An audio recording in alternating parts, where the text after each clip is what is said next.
Today, we're diving into a complete mechanical teardown of our modern metaphysical crisis. We're bridging that gap between hard systems analysis, physics, neurology, evolutionary biology, and the actual friction of your everyday life. Oh yeah, because let's be real, if you've ever felt just utterly exhausted by this modern demand to perfectly control every single variable in your life, well, you are definitely in the right place. We're unpacking what we call the 0-1 framework. It's an operating system designed to help you navigate reality, not by escaping it, but by actually mastering the chaos. So here's a question that might sting just a little bit. What if the so-called peace you are frantically chasing every day is actually biological death? Look, we live in this era of toxic positivity and corporate McMindfulness, right? They sell us this illusion that true peace is this motionless, stress-free destination. Exactly.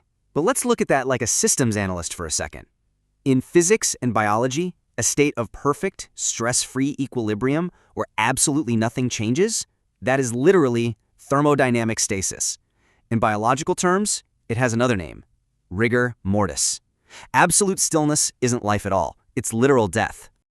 The root of this whole illusion actually comes down to a massive neurological imbalance. The psychiatrist Ian McGilchrist, in his monumental book The Master and His Emissary, argues that our brains have undergone a catastrophic inversion. Right. Naturally, your right hemisphere, which is the master, should be the one governing things, giving you broad context and wisdom. The left hemisphere, the emissary, well, it's just supposed to be the servant, handling the narrow practical mechanics of getting things done. But today, man, the emissary has totally staged a coup. We are completely trapped in a left-brain dominance that is just obsessed with frozen representations and super rigid routines.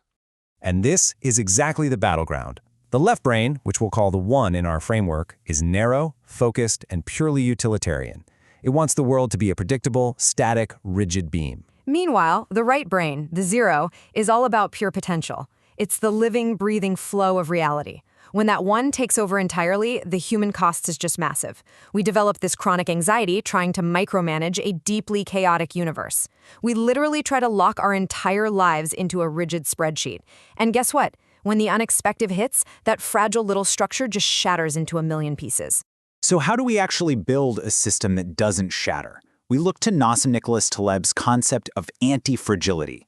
The exact opposite of fragile isn't just being robust or resilient. It's being anti-fragile. It's a system that actually requires stressors, volatility, and randomness to grow stronger. Yeah, think of it like a rigid concrete beam versus a spinning gyroscope. The rigid beam tries to resist all incoming force until it inevitably snaps. But the gyroscope, it stays upright specifically because it is in continuous, dynamic motion. It literally uses the friction and the gravity of the external world to maintain its own balance. If you look at how systems react to disorder, on the far left of the spectrum you have fragile systems. They get harmed by chaos. In the middle, you have resilient systems that just bounce back to where they were. But on the far right is the desirable outcome space, the anti-fragile system. This is a system that actively loves the wind. And translating this to your average Tuesday morning means shifting from being that fragile, rigid beam to the spinning gyroscope. You have to stop viewing shocks and disruptions as existential threats and start viewing them as rotational fuel.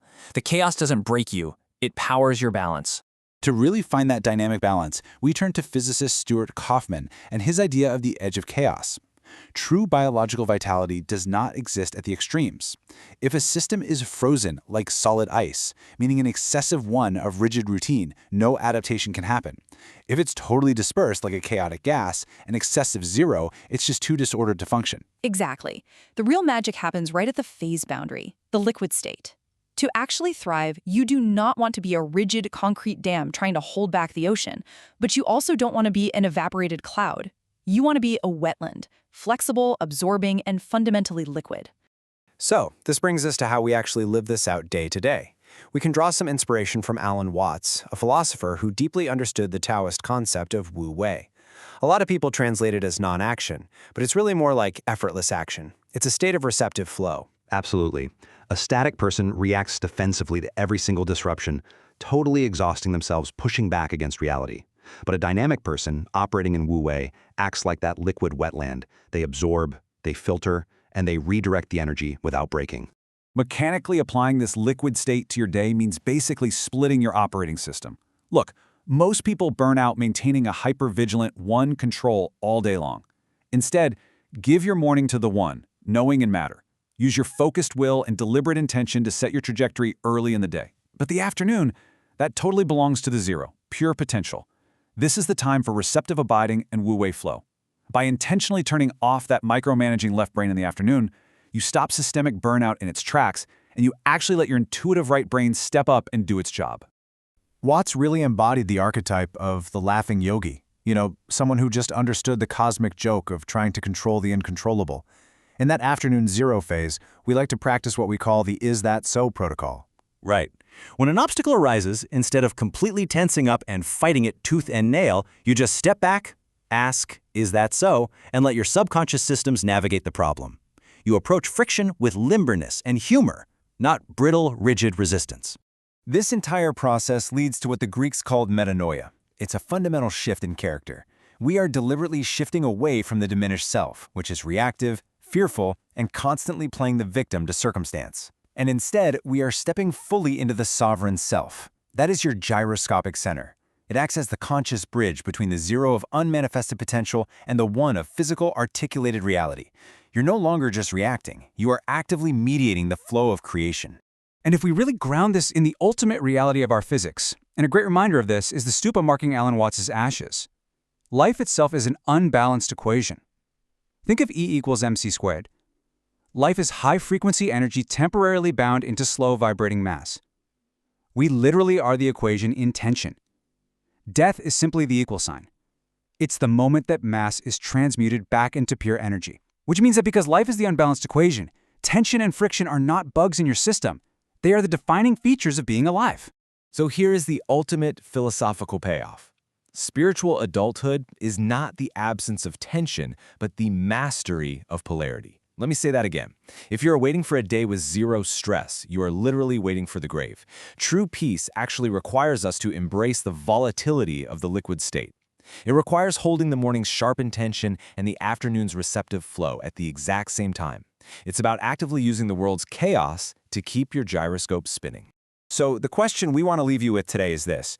Are you going to keep trying to be a rigid beam, destined to just snap under the weight of an unpredictable world?